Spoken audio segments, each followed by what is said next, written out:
เราว่าเรากินคู่มื้อแล้วก็นอนอยู่นี่กินอยู่นี่แล้วว่าสบายเลยอยู่ทางไอ้เนาะอ่ะสวัสดี FC เนาะบ่าวสงเฮ็ดบ่คนปานนั้นเนาะบ่าวสงก็มาปักซองแต่ละเที่ยเราอยู่มาปักซองเนาะบ่าวสงคิดว่าเราเป็นหยังเนาะเราเป็นคนที่ว่าอันนี้บ่แท้ๆแล้วเป็นคนที่ว่าเสียจิตเสียหยังเนาะบ่าวสงเห็นแล้วก็อยากมีน้ำใจใจทานนิดนึงเนาะอยากบ่าวสงสิเดินทางไปอัดเพลงเนาะก็มาเห็นเราเนาะไปนำกันเลยว่าเราเป็นคนสิเป็นคนแนวใดเนาะ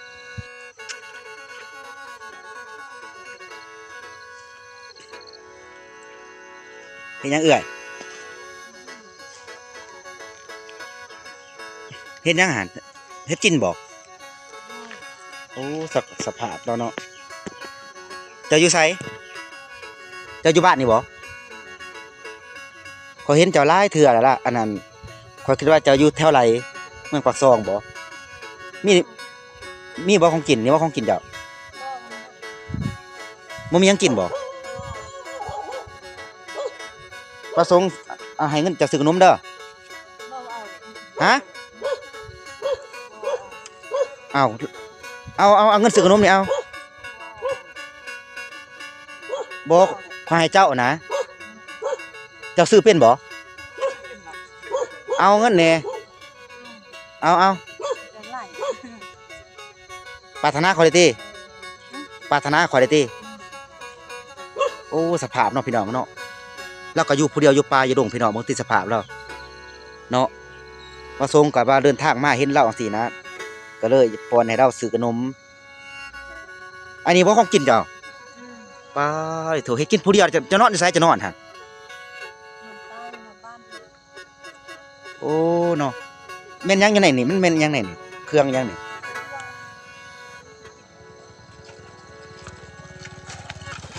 เอาไปซื้อขนมเด้อเงินเด้อซื้อของกินเด้อเจ้าซื้อจะไดซื้อซ่อนมีผัวแล้วบ่มีลูกแล้วบ่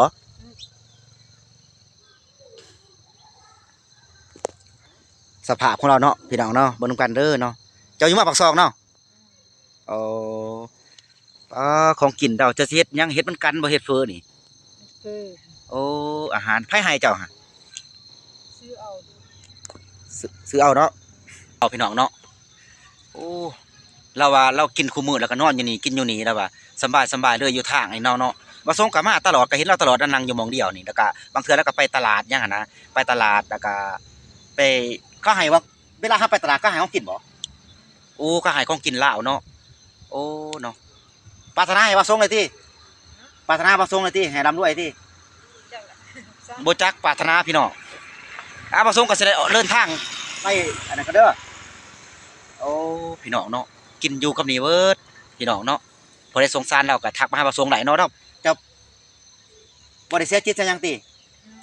เป็นหยังจะขึ้นมานั่งอยู่นี่สบายบ่โอ้เนาะแบบสบายเด้อแบบบ่ได้สนน้ำไผเด้อเนาะบ่ส่งเฮ็ดแล้วก็ปริศนาสังเวชเดา